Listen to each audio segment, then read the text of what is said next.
በእግር ኳስ ዓለም ከፍታንም ዝቅታንም ያስተናገዱ በርካታ በአውሮፓ ምድር ያሉ የምናደንቃቸውን ክለቦች አይተን ተመልክተን እናውቃለን። ቶተንሃም ሆትስፐር አንዱ የከፍታና ዝቅታ ሂደትን እያየ ካለ አሁን በዝቅታው ዘመን ላይ ካሉ ክለቦች መካከል አንደኛው ነው ብዬ መጥቀስ እችላለሁ።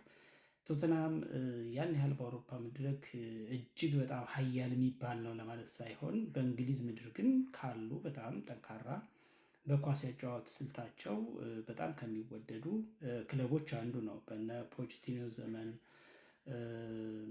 የነበረው ቶተንሃም እንደውም ጥሩ ከፍታ ላይ ደርሶ ነበር። በአውሮፓ ሻምፒየንስ ሊግ መድረክም በእንግሊዝ ፕሪሚየር ሊግ መድረክም እንደዚሁ ከተፎካካሪነት አንጻር በተለይ በእንግሊዝ ምድር በሰሜን ለንደን ደርቢ ሪል ደርቢ የሚባለው እጅግ በጣም በቃ ማለት ከእግር ኳሳዊ ባህሪ አንዳንዴ ፈንገጥ የሚል ጥላቻ የሚንጸባረቅበት ፉክክሩ በጣም ከፍ ያለው ከአርሰናል ጋር ያላቸው የሰሜን ለንደን ደርቢ በእንግሊዝ ምድር በጣም ከባዱ የሚባለው የመጠላላት ደረጃቸውን ከፍ ያለበት ተብሎ የሚገለጸው የነዚህ የቶተንሃምና የአርሰናል ፉክክር መድረክ ነው። እንግዲህ ሁለቱ በታሪክ ፊት እኩል አይነት ሚዛን የላቸውም። ግን ሁልጊዜ በአርሰናል ስኬት በአርሰናል ከፍታ ከአርሰናል በታች ነው ሊጉን በማጠናቀቃቸው እጅግ የሚንገበግቡ የሚበሳጩ ናቸው። ደጋፊዎች ራሱ የቶተንሃም ደጋፊዎች እንደው ምን ብለው ያቅዳሉ? ከአርሰናል በላይ ሆኖ መጨረስ ብለው የሚያቅዱ ከዛ እስከማቀዱ ለምሳሌ አርሰናል 10ኛ ቢወጣ እነሱ 9ኛ ሆነው መጨረስ 8ኛ ሆነው መጨረስ የሚያስደስታቸው በዛ ልክ እቅድ የሚያወጡና ከአርሰናል በታች ሆኖ በምንም መንገድ መታየት የማይፈልጉ ናቸውና እንግዲህ ይሄ እንደተጠበቀ ሆኖ እንደ ኳስ ወዳድ እንደ ኳስ አፍቃሪ ግን የቶተንሃም ያጨዋወት የኳስ እንትናቸው በጣም ይመቸኛል በእውነት ለመናገር እና አሁን በጣም አስቸጋሪ ሁኔታ ውስጥ ናቸው። በዚህ አሁን በያዝነው የውድድር ዓመት በእንግሊዝ ፕሪሚየር ሊግ በጣም አስቸጋሪ ሁኔታ ውስጥ እያሳለፉ የሚገኙት አሁን በኒውካስል ራሱ በሜዳቸውና በደጋፊያቸው ፊት 2-1 ተሸንፉ ዛሬ እና ይሄ በጣም አስቸጋሪ ነው። አሁን ቶማስ ፍራንክን እስከ ማባረር ሊወስኑ ይችላሉ የቶተንሃም የክለቡ አመራሮች ባለስልጣኖች እየተባለ ነው። ቶማስ ፍራንክ ግን ከጨዋታው በኋላ በስራቸው ላይ ምንም አይነት ስጋት እንደሌለባቸው ይልቁንም ክለቡን አሁንም ለማሻሻል ከዚህ የተሻለ ደረጃ ይዞ እንዲያጠናቅቅ ለማድረግ እንደሚሰሩ እዛ ላይ ፎከስ እንደሚያደርጉ እንጂ ስለ ስራቸው ማጣት ምንም ስጋት እንደሌለባቸው ተናግረዋል። በእርግጥ ግን እውነት እሱ ይሆናል ወይ የሌላ ጥያቄ ነው። ልባረር እችላለሁ ወይ ፈርቻለሁ ሊሉ አይችሉም። ሲጀመር እንደዛ ነው የሚባለው እና ቶተንሃም ሆትስፐር እንደተባለው በትልልቆቹ አውሮፓ ቻምፒየንስ ሊግ ደጋግሞ ዋንጫ ባነሱ የሊግ ዋንጫን ደጋግሞ ባነሱት ልክ ባይጠራም በእንግሊዝ ምድር ግን ስመጥር ከሆኑ ቡድኖች መካከል አንደኛው ነው። እንግዲህ ቶተንሃም ሆትስፐር እንደሚታወቀው የሰሜን ለንደን ክለብ ነው። 143 ዓመታት በፊት የተመሰረተ ነው። በ1982 የተመሰረተ ነው። አንጋፋ ነው። በእድሜም ታላቅ የሚባል ቡድን ነው። ቶተንሃም ሆትስፐር እንግዲህ ያው ዋይት ሃርት ሌን ስቴዲየሙ እንደዛ ነበር መጠሪያ። አሁን ቶተንሃም ሆትስፐር ስቴዲየም ተብሏል። በትልቁ ታድሶ ወደ ከ62,000 በላይ ተመልካች እንዲይዝ ተደርጎ በደንብ የተሰራ ስቴዲየም ያለው ግዙፍ ስቴዲየም ያለው የራሱ የሆነ እና በጣም ተወዳጅ እግር ኳስን የሚጫወት ቡድን ነው። በደጋፊ ደረጃም በርካታ ደጋፊ ያለው ቡድንና በእንግሊዝ ተወዳጅ የሚባል ቡድን ነው። ግን ካለፈው ዓመት ጀምሮ በዚህ ዓመትም በሊጉ ያለው ነገር ግን ደጋፊዎችን እያስደስት አይደለም። ባለፈው እንደምናስታውሰው በ2024/25 የውድድር ዓመት 17ኛ ሆኖ እንዳጠናቀቀ እናስታውሳለን እና በዚህ ዓመትም አሁን በዚህ ሰዓት ያለው 16ኛ ደረጃ ላይ ነው እና ከዚህ በታች ወደ ወራጅ ቀጠና ሁሉ ሊሄድ ይችላል የሚል የብዙዎቹ ስጋት ነው። ቶማስ ፍራንክም የመባረር ትልቅ አደጋ ከፊታቸው ተደቅኗል እየተባለ ነው። አሁን ቀጣይ ደግሞ አሁን ለምሳሌ በዚህ በመጪው እሁድ አርሰናል በኤፍኤ ካፑ ከዊጋን ጋር ከተጫወተ በኋላ የእሁድ ሳምንት ከቶተንሃም ጋር ነው አርሰናል የሚጫወተው እና በጣም ከባድ ነው የሚሆንበት። አሁን ከአርሰናል ጋር አቻ መውጣትም የሚችል አይመስልም። ያው ከመሸነፍ የሚያመልጥ አይመስልም እና እጅግ በጣም ውስብስብ የሆነበት ነው የፕሪሚየር ሊግ ውጤቱ እና በጣም የስሙን ያህል የአንጋፋነቱን ያህል በሊጉ ተወዳዳሪ መሆኑን ያህል ወደ ወራጅ ቀጠና ለዛውም ደግሞ የሞረድ ስጋት ከመጣበት ብዙዎቹ የማይገምቱት እና እጅግ በጣም ለደጋፊዎችም አስደንጋጭ የሚሆን አካሄድ ነው እየሄደ ያለው። ክብሩ በጣም ከፍ ያለ ነው።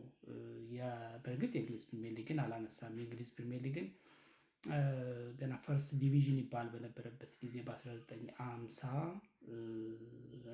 የውድድር ዓመት እና እንዲሁም በ1960-61 የውድድር ዓመት 2 ጊዜ ዋንጫ የማንሳት ታሪክ አለው በሊጉ። ግን የእንግሊዝ ፕሪሚየር ሊግ አሁኑን ቅርጽ ይዞ መደረግ ከጀመረ ጊዜ ጀምሮ ግን ምንም አይነት የሊጉን ዋንጫ አላሸነፈም። በእርግጥ በአውሮፓ ሻምፒየንስ ሊግ በፖቼቲኖ ዘመን ቀደም ብዬ እንደገለጽኩት በ2018-19 ከሊቨርፑል ጋር ለፍጻሜ ደርሶ ነበር በታላቁ መድረክ የአውሮፓ ሻምፒየንስ ሊግ እና 2-0 በሊቨርፑል ተሸንፎ ሊቨርፑል 6ኛ የአውሮፓ ቻምፒየንስ ሊግ ክብሩን ያሳካበትን ጊዜ እናስታውሳለን እና በዛ ጊዜ ዋንጫውን እንዳጣ እናስታውሳለን። በአውሮፓ ሻምፒየንስ ሊግ ለፍጻሜ መድረስ ዋንጫን ባያነሳ ለፍጻሜ መድረስ ታላቅነቱን የሚያሳይ ነው እና እንደዚህ አይነት ገናና ክለብ የነበረው አሁን በሊጉ በዚህ ደረጃ ሲጃጃል አሁን የአውሮፓ ሻምፒየንስ ሊግ ተሳትፎ አይደለም በሊጉ የመቆየት የህልውና ጥያቄ ውስጥ ሲገባ ግን ብዙዎቹን ያስፈራል። በነገራችን ላይ ቶተንሃም የእንግሊዝ ኤፍኤ ካፕ በእንግሊዝ ኤፍኤ ካፕ በጣም ትልቅ ትርጉም የሚሰጠው ዋንጫ ነው በነገራችን ላይ እና 8 ጊዜ አንስቷል ይህን ዋንጫ። በነገራችን ላይ ይህን ዋንጫ አርሰናል 14 ጊዜ በማንሳት ቀዳሚ ነው። 13 ጊዜ ማንቸስተር ዩናይትድ አንስቶታል። በሁለተኛ ደረጃ ላይ ነው የሚቀመጠው እና ይሄንን ትልቅ ዋንጫ የእንግሊዝ ኤፍኤ ካፕ 8 ጊዜ ያነሳ ነው ቶተንሃም ሆትስፐር። ሊግ ካፕ ወይም አሁን ካራባው ካፕ ለምንጠራውን 4 ጊዜ አንስቷል። ኮሚኒቲ ሺልድ ደግሞ ወደ 7 ጊዜ አንስቷል። ኢሮፓ ሊግንም እንደዚሁ እና ቶተንሃም ሆትስፐር በዚህ ልክ ስሙን የገነባ በእግር ኳስ መድረክ ታላቅነቱን ተወዳዳሪነቱን ከፍ አድርጎ ስሙን የተከለ ቡድን አሁን በእንግሊዝ ፕሪሚየር ሊግ ገና ቢሆንም ሊጉ ገና ቢሆንም ቢያንስ 13 ጨዋታዎች ይቀሩታል። ግን እስካሁን የመጣበት ከቀሩት ይልቅ እስካሁን የመጣበት ስለሚረዝም ወይም ደግሞ ጨዋታው ስለሚበዛ እስካሁን የሰበሰበው ነጥብና ያለበት ደረጃ ለወራጅ ቀጠና የሚያበቃው 16ኛ ደረጃ ላይ እንዲቀመጥ ከተገደደ ከዚህ በኋላ ሁሉም ላለመውረድና እስከ 4 ድረስ ያለውን ይዞ ለማጠናቀቅ እንዲሁም ሻምፒዮን ለመሆን የሚደረገው ፍልሚያ በጣም ከባድ እና ታይት ስለሚሆን አይ ቲንክ በጊዜ ራሱን አክሞ ካልተሻሻለ በስተቀር ቶተንሃም የመውረድ አደጋም ሊያጋጥመው ይችላል። አሁን ወደ መውረድ አካባቢ ያሉ ቲሞች እየጠነከሩ ነጥብ እየሰበሰቡ አቻ እየወጡ ያልተጠበቁ ቲሞችን እያሸነፉ ባለበት ሁኔታ ቶተንሃም ሆትስፐር ግን ጉዞ የቁልቁለት መሆኑ ብዙዎችን አሳስቧል። በተለይ ደጋፊዎችን አስጨንቋል እና አሁን የዜና አውታሮች ርዕስ እየሆነ ነው ቶማስ ፍራንክ እና ቶተንሃም እንዲሁም አንዳንድ አሰልጣኞችን ደግሞ አስቀድመው በሩመር ደረጃ ከቶተንሃም ጋር ስማቸውን እያያያዙ ነው የሚገኙ። ስለዚህ የቶተንሃም እና የዚህ ጊዜ በጣም የቶተንሃም አስቸጋሪ ጊዜ የሚባለው ጊዜ ነው ይሄ ጊዜ እና ቶማስ ፍራንክ ቡድናቸውን ይመልሳሉ፣ ያተርፋሉ፣ ቢያንስ መሀል ሰፋሪ አድርገው ይህን ውድድር ዓመት ይጨርሳሉ። ቢ እስከ 10 ባለው እስከ 8 ባለው እንዲጨርስ ያደርጉታል ቶተንሃም እና እርሳቸውም ይተርፋሉ ከመባረር በአውሮፓ ቻምፒዮንስ ሊግ የት ድረስ ይሄዳሉ የሚለው ነገር የብዙዎቹ ጥያቄ ነው እና ትንሽ የቶተንሃም መንኮታኮትና የቁልቁለት ጉዞ በጣም ስለሳበኝ ነው ትንሽ ያወራሁበት።